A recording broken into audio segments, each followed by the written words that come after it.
What if everything you've been told about being a good man is quietly killing your respect?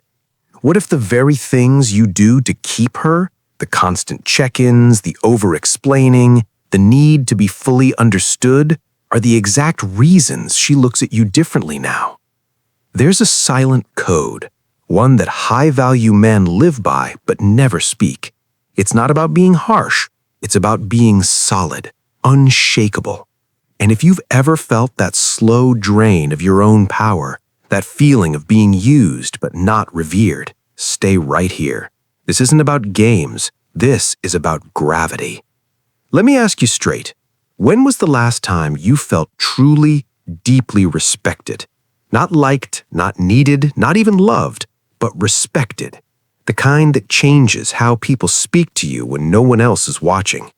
See, most guys are chasing approval. They're trading their peace for a pat on the back, and they wonder why they feel empty even when they're not alone. The cold truth? Respect isn't given, it's commanded. Not by your words, but by your boundaries. Not by what you say yes to, but by what you have the guts to say no to. Today, we're rebuilding your frame. We're going over the 5 non-negotiable pillars that will recalibrate your entire presence. This is for the man who's tired of being an option, for the man ready to become a standard. If you're that guy, type below, I choose respect. Let's begin. Pillar 1. Never reward disrespect. Here's the raw truth you need to swallow whole.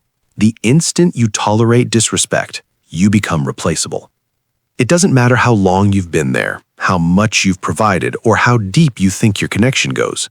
The moment she senses you'll accept being sidelined, mocked, or taken for granted, something shifts, permanently. She stops seeing you as a man she has to earn.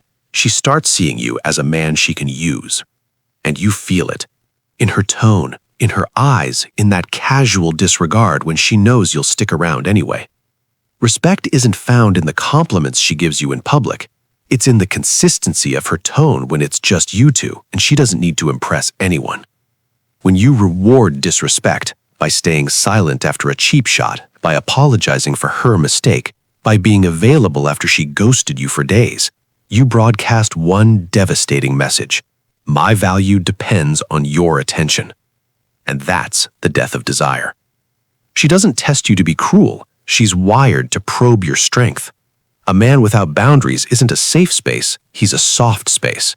And soft spaces get walked on, not walked with. So how do you fix it? You create consequence without chaos. You become the guy who never shouts, never begs, never over-explains, but who also never tolerates being disrespected, not even once. First, learn to recognize disrespect in all its forms. It's not just yelling, it's the eye roll when you share a goal. It's the jokes at your expense. It's talking about other guys to get a rise out of you. It's the silent treatment instead of adult conversation. These are micro hits to your soul.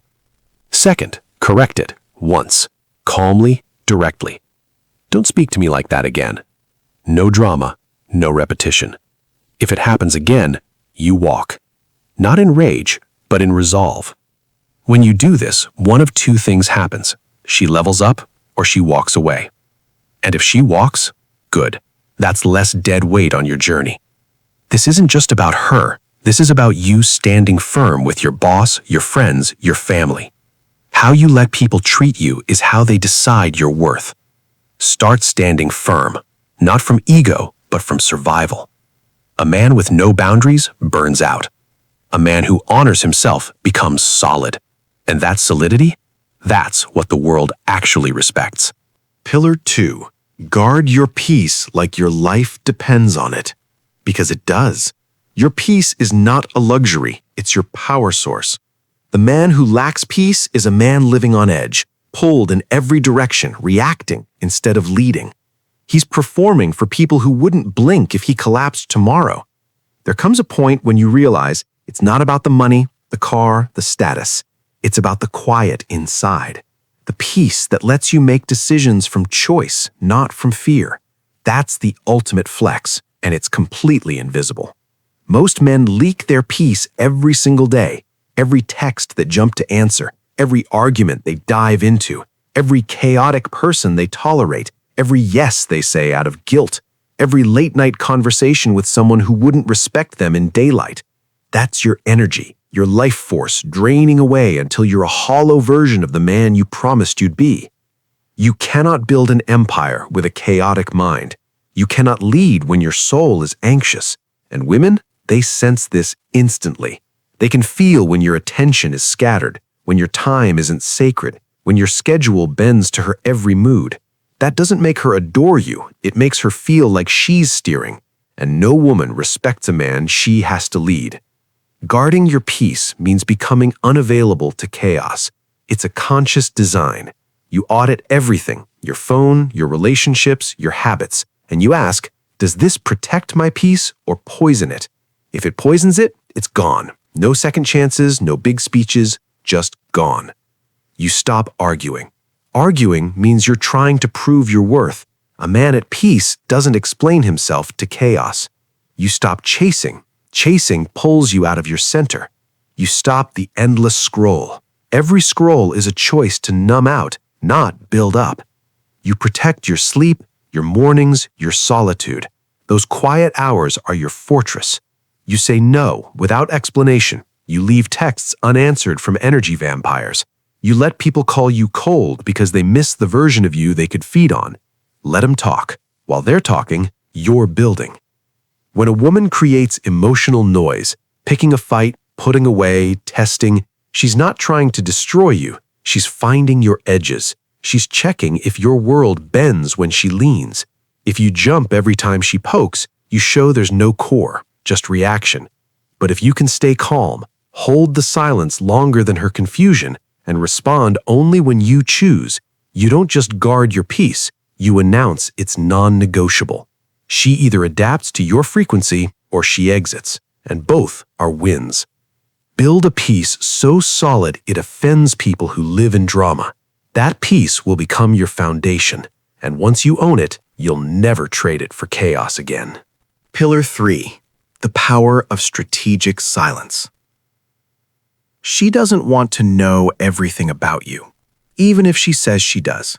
She wants to feel your depth, not drown in it daily. She wants to discover you, not carry you. The moment you spill every insecurity, every past wound, every unfiltered dream too soon, you stop being her man. You become her project. And women don't fall in love with projects. They fall for men who know how to carry their own weight. You've been told to open up, to be vulnerable. But let's keep it real. When you confessed your deepest anxieties, did she pull closer? Or did you see that subtle shift in her eyes, where you went from being her rock to her peer? There's a sacred distance, not dishonesty, not coldness, that keeps the polarity alive. It's the space between what she knows and what she's still figuring out. That mystery, that's the fuel. It keeps her intrigued. It separates you from every other guy who poured his entire soul out on the third date, hoping it would make her stay. This isn't about being a robot. You feel deeply.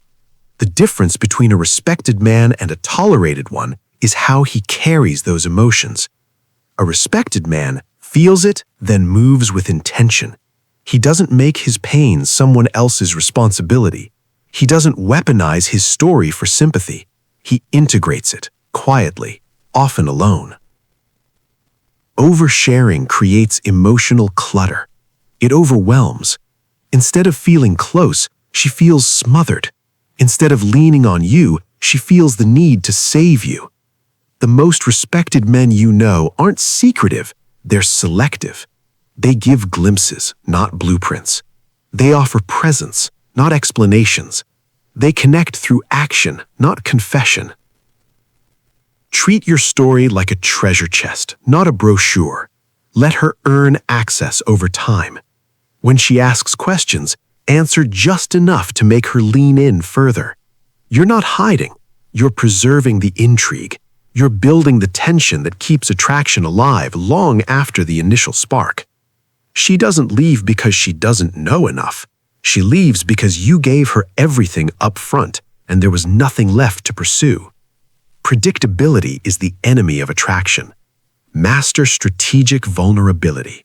Reveal your heart in doses that amplify your strength, not replace it. That's how you become magnetic. That's how you keep your edge. Pillar 4. Master your emotional climate. Control isn't the absence of emotion, it's the presence of mastery. The man who cannot be jerked around emotionally by someone else's behavior is the man who has found his true strength. Not because he doesn't feel, but because he's no longer a slave to what he feels in the moment. The world wants you reactive. Women test for it. Weak men live in it. But the man who stays still in the storm, that's the man who dominates in silence. You know the feeling. She throws a curveball, a sarcastic comment, a sudden cold shoulder, and your stomach drops. Your mind races. You scramble to fix it, to explain, to plead. That's emotional reactivity. Your inner world is hijacked by her external behavior. And once she knows she has that power, the dynamic rots from the inside. This is about emotional sovereignty, feeling fully but not being ruled by it. It's standing in front of a test, from her, from a boss, from a stranger, and not being moved from your frame. You don't lash out, you don't explain, you remain rooted, unshaken. Women test for this because it tells them if your strength is real or situational. When you pass, she doesn't just relax, she melts. Because in a world of men who fold, the man who doesn't blink is a revelation. You can't fake this. It starts by owning your triggers, that part of you that panics when someone pulls away, that rushes to defend when questioned. You look it in the eye and say, you don't lead anymore. You create space between the trigger and your response. In that space, your power is born. You'll start talking less, moving slower, observing more. You stop reacting to her moods, her silence. You understand her emotions are hers, and you can be the calm container for her waves without drowning in them. That's how you build unbreakable trust, not by saving her, but by not losing yourself in the attempt. This is the superpower that elevates you above the noise. You exit chaos like it's beneath you, because it is. Pillar 5. Your walkaway power is non-negotiable. The most dangerous man in any room is the one who is fully willing to leave it. Too many guys stay stuck in jobs that drain them, in relationships that shrink them, in friendships that disrespect them. They stay out of fear of being alone, of starting over, of what people might say. So they settle. They whisper, "It's not that bad," and slowly they become ghosts of themselves. But the man who is willing to walk away from anything that insults his soul, that man is terrifyingly magnetic. He doesn't stay for comfort. He stays only when it aligns with his standard. The second it doesn't, he's gone. Women sense this intuitively. They know if you're there because you're addicted to her or because she genuinely adds to your peace and purpose. The first guy gets tested endlessly. The second guy, she brings her best because she knows your presence is a choice, not a chain. Walking away isn't heartless. It's the ultimate loyalty to yourself. It's saying, I love you, but I love the man I'm becoming more. That kind of detachment isn't cold. It's divine. It frees you from begging for crumbs. It means you're so secure in your own worth that you can walk away from pleasure, comfort, attention, even love to protect your mission. That's when you become truly dangerous, to mediocrity, to codependency, to anything that tries to cage you. The real growth happens after you walk. The strength, the clarity, it comes in the silence that follows your final step. In that space, you meet the next version of yourself, the one who doesn't tolerate chaos for company, the one who doesn't beg, the one who stays only by choice. This is your turning point. That feeling in your chest right now, that's your old self fighting your new self. Don't let it fade. Lock it in. You were never meant to live on your knees for love, attention, or acceptance. You were meant to walk in power. quietly, calmly, with the unshakable knowledge that respect isn't something you beg for, it's something you build, you embody, you command. If this message hit home, if it reminded you of the man you promised yourself you'd become, then do 3 things right now. First, smash that like button. It tells the algorithm this is real.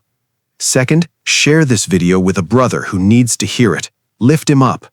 And third, subscribe to Stoic Origin. Hit that notification bell. This isn't the end. This is day 1 of your new era, a version of you that no longer settles for less than he was born to be. Comment below with "I choose respect." Let's see that commitment. Let's build this brotherhood. Your time isn't infinite. Every second you tolerate disrespect is a second you delay your greatness. The man you were is gone. The man you're becoming, he doesn't chase approval. He builds standards. He doesn't fold. He sharpens in silence. He doesn't seek to be understood. He seeks to be undeniable. Welcome to Stoic Origin. Now go build your empire. We'll see you in the next one.